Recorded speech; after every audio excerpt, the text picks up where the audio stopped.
فأنادي الخطيبة الثانية عائشة بربين بنت تاج محمد من الصف السنة الثانية من العالمية أن تحضر أمام الميكروفون وتلقي خطبة وجيزة أمام المستمعين والمستمعات. السلام عليكم ورحمة الله وبركاته. الحمد لله الذي أنزل الفرقان ليكون للعالمين نذيرا، والصلاة والسلام على نبي الرحمة والهدى الذي أرسله الله بالحق بشيرا ونذيرا وداعيا إلى الله بإذنه وسراجا منيرا. أما بعد، قال تعالى: كتاب فصلت آياته قرآنا عربيا لقوم يعلمون بشيرا ونذيرا. وقال: ذلك الكتاب لا ريب فيه هدى للمتقين ولله در القوم. جاء النبيون بالآيات فانصرمت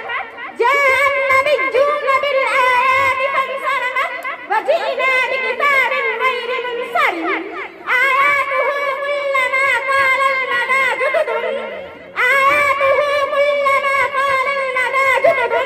يزينهن جمال الجد والقدم. أيها الحضور، القرآن كلام الله ونوره المبين. القرآن منهج الله في الأرض وصراطه المستقيم. القرآن نجاة للهالكين وعصمة للمتمسكين به، وهو رحمة وشفاء لما في صدور المؤمنين.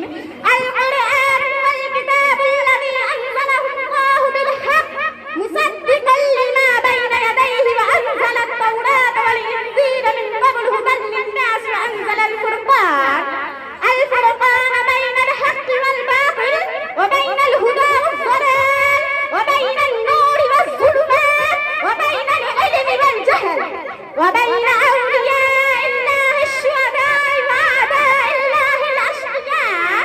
لقد من الله على عباده المؤمنين إذ أمرهم أن يعتصموا بالكتاب والسنة، فإنهما من الأصول المتفق عليهما بين الصحابة والتابعين لهم بإحسان، فإنهما لا يعارضان قط، لا برأي ولا بذوق ولا بمعقول ولا بقياس. إن هذا القرآن يهدي للتي هي أقوم.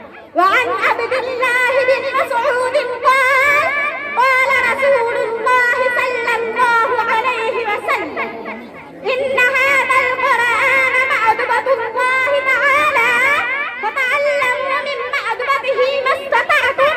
إن هذا القرآن حبل الله وهو النور المبين والشفاء الناجع، نصبة لمن تمسك به ونجاة لمن اتبعه. لا يعبد فيقنن ولا يقوم فيستعتب ولا تنقضي عجائبه ولا يخلق بكثرة الرد فطلوه، فإن الله يأجركم على تلاوته بكل حرف حسنة، والحسنة بعشر أمثالها. لا يقول ألف لام ميم حرف، ولكن ألف حرف ولام حرف وميم حرف. رواه أحمد. أيها الأحباب، فمن تمسك بكتاب الله وتدبر فيه ونهج صراطه المستقيم وعمل بما فيه من آياته الحكيمة ووصاياه النافعة، سعيد ونجح في نفسه وفي مجتمعه وفي دنياه وآخرته. هذا الكتاب وحده هو سر نجاح المسلمين وسر وحدتهم وتضامنهم وسر مجدهم وسلطانهم، وبذلك مكن الله لهم من الأرض واستخلفهم فيها وبدلهم من بعد خوفهم أمنا، وبه نصر الله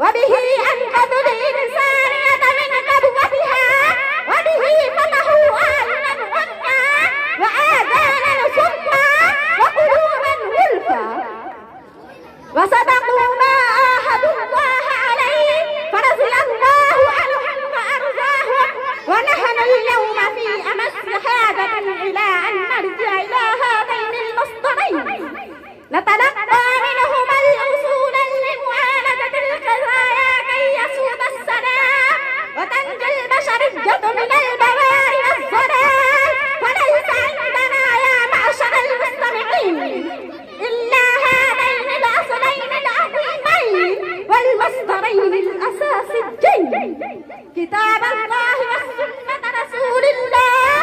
قال تعالى: قد جاءكم موعظة من ربكم وشفاء لما في الصدور وهدى ورحمة للمؤمنين. وقال: يا أيها الناس قد جاءكم برهان من ربكم وأنزلنا إليكم نورا مبينا. يقول العلامة أبو الحسن علي الندوي رحمه الله في كتابه الفرد الشهير: ماذا خسر العالم بانحطاط المسلمين؟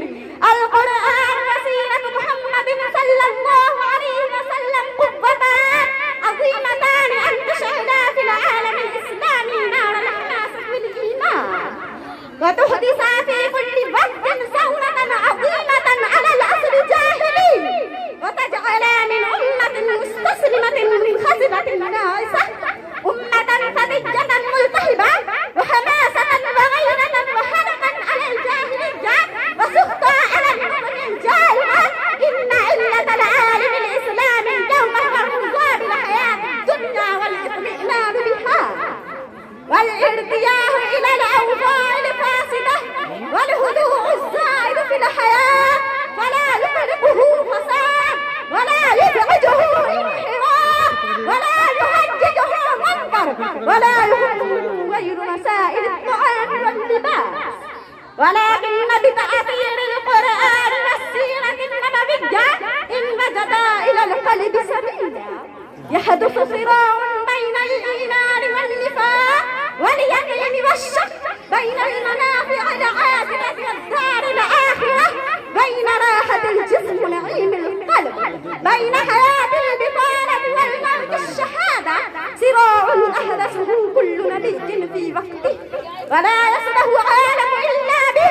إنهم فتية آمنوا بربهم وزدناهم هدى وربطنا على قلوبهم إذ قاموا فقالوا ربنا رب السماوات والأرض لن ندعو من دونه إلها لقد قلنا إذا شططا.